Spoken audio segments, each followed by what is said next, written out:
d'abord, je vais commencer par une petite piqûre de rappel pour rappeler ce qu'est un traumatisme complexe, un traumatisme invisible qui est lié à de la négligence émotionnelle. Pour faire très très simple, la négligence émotionnelle, elle commence dans l'enfance, dans le foyer, quand les parents ou les adultes qui sont responsables de l'enfant ne sont pas capables de répondre à ses besoins émotionnels. Alors évidemment, c'est beaucoup plus compliqué que ça, en tout cas c'est beaucoup plus complexe que ça.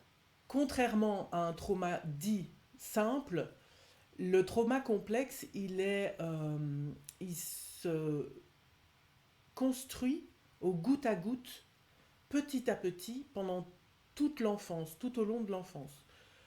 Contrairement au trauma simple qui surgit une fois dans une vie, le trauma complexe, il se construit parce qu'il est distillé dans le temps, au goutte à goutte, petit à petit, et chaque goutte n'est pas forcément quelque chose de violent, n'est pas forcément quelque chose de marquant, comme pour un trauma simple, mais par contre l'addition et l'accumulation de toutes ces petites choses mises bout à bout, de toutes ces petites gouttes accumulées de petits traumas, de petites marques, de petites blessures qui sont accumulées en forment une grande.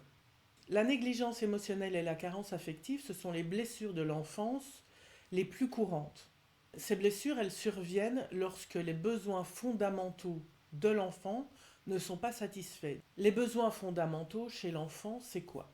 C'est l'affection, c'est la sécurité, les soins médicaux et la nourriture. Et dans le cas d'un trauma complexe qui est dû à de la négligence émotionnelle et ou de la carence affective, c'est le besoin fondamental d'affection et le besoin fondamental de sécurité émotionnelle qui ne sont pas satisfaits.